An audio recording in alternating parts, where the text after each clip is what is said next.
Hey Misfits, welcome back. If you're new here, welcome. I'm Shawn or Shawnicorn of Shawnicorn Mindshift Coaching, and this is another episode of This Is What Healing Looks Like. Healing looks like learning the things I should have been taught a long time ago. Healing looks like building boundaries, because after what I talked about in my last video, sexual assault awareness, someone had asked me how to build better boundaries. And honestly, that's such an important question. Because sexual assault awareness isn't just about recognizing what happened after the fact. It's also about learning how to better protect ourselves. How to recognize the red flags sooner, how to better protect ourselves. Oh, I said that already. And how to trust ourselves enough to say, no, absolutely not. That doesn't mean it becomes our responsibility if someone assaults us. It is never our fault, ever. Yet boundaries are one of the ways that we can help protect ourselves and each other. Because people who push boundaries often do it a little at a time. They make a comment. They touch you a little too much. They stand a little too close. They keep asking after you have already said no. They test the waters to see what they can get away with. And a lot of times, they are counting on us to stay quiet. They are counting on us to second guess ourselves, to wonder if we're overreacting, to worry about hurting their feelings, to laugh it off, to be nice. And healing, for me, has looked like learning that I do not have to be nice at the expense of myself. I do not owe anyone access to me. I do not owe anybody my body, my time, my energy, my attention, or my comfort.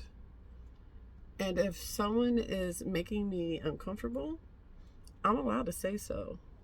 I'm allowed to say, don't touch me. Back up. I said no. That is not okay.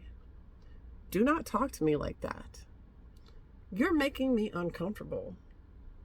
Because calling out the behavior matters. Not because it guarantees the person will stop. Not because it prevents every bad thing. It's because it reminds us, and sometimes reminds them, that their behavior is not invisible, not acceptable, and not something they are entitled to. Sometimes boundaries are loud. Sometimes boundaries are simply walking away, blocking the number, leaving the room, not responding, not explaining, not giving another chance. And yes, it is uncomfortable as hell at first, and for a while after, especially if you grew up being taught to be polite, to keep the peace, to not make waves, to protect everyone else's feelings before your own. But this is what healing looks like too. Healing looks like choosing yourself. Healing looks like trusting yourself.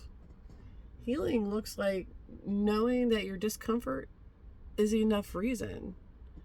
Healing looks like no longer abandoning yourself to keep someone else comfortable. And when we know what sexual assault looks like, when we know what red flags look like, when we build boundaries and practice using them, we are better able to protect ourselves. And we are better able to speak up when we see it happening to someone else. Because sometimes the most powerful thing that you can do is say, that's not okay, and mean it. If this resonated with you, please like, share, comment. The more we talk about this, the more that we help people recognize unhealthy behavior sooner, build stronger boundaries, and understand that they are allowed to protect themselves. Thank you for being misfits. I appreciate you all. I love you. Take care.